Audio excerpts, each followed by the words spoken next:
Copa আমেরিকার group পর্বের 2 ম্যাচেই জয় পেয়েছে আর্জেন্টিনা। কোয়ার্টার ফাইনাল নিশ্চিত হয়ে গেছে সর্বশেষ আসরের শিরোপা জয়ীদের, যে কারণেই পেরুর বিপক্ষে গ্রুপের শেষ ম্যাচে দলে অভিজ্ঞ ফুটবলার লিওনেল মেসিকে বিশ্রাম দিতে পারেন কোচ লিওনেল স্কলানি। কারণ চিলির বিপক্ষে ম্যাচে ইনজুরির সংখ্যা নিয়ে মাঠ ছেড়েছেন কাতার বিশ্বকাপ জয়ী লিওনেল মেসি, যে কারণেই তাকে নিয়ে ঝুঁকি নিতে চান না কোচ, বরং অন্যদের সুযোগ দিতে চান। শুধু মেসি নন, শুরুর একাদশে আরো কয়েকটি বদল আসতে পারে। সংবাদ মাধ্যম ESPN জানিয়েছে, কানাডার বিপক্ষে গ্রুপ পর্বের প্রথম ম্যাচে নিতম্বের মাংসপেশিতে অস্বস্তি অনুভব করেন লিওনেল মেসি। চিলি বিপক্ষেও কাটেনি তার অস্বস্তি, যে কারণে তাকে বিশ্রাম দেবেন বলে জানিয়েছেন কোচ লিওনেল স্কলানি।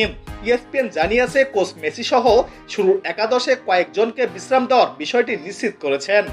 এর আগে কানাডার বিপক্ষে ম্যাচের পর লিওনেল মেসি বলেছিলেন, প্রথম ম্যাচ চলাকালীন নিতম্বের মাংসপেশি শক্ত অনুভব হচ্ছিল। মাংসপেশি ছিঁড়ে যাওয়া বা থেতলে যাওয়ার মতো মনে হয়নি, তবে খেলতে একটু অসুবিধাই মনে হচ্ছিল। কোনো সমস্যা ছাড়া ম্যাচ শেষ করার পারায় তাই কিছু আর মনে হয়নি। পেরু বিপক্ষে আর্জেন্টিনার পরে ম্যাচ খেলবে মায়ামির ঘরের মাঠ হার্ড রক স্টেডিয়ামে।